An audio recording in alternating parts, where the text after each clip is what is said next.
காணாத கண்களில்லை, காணாமல் நாளது நகர்வதில்லை.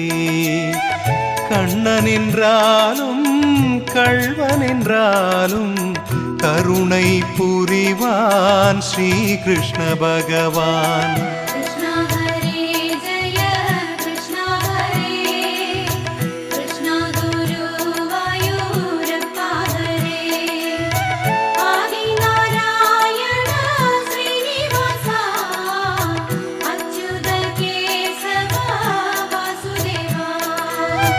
அழகிய கண்ணனின் அடிதனை எண்ணுவர், அவனது தொல்லைகள் அனைத்தையும் தாங்குவர். வெண்ணையை திருடிய கண்ணனின் லீலையை கண்டு ரசிப்பதே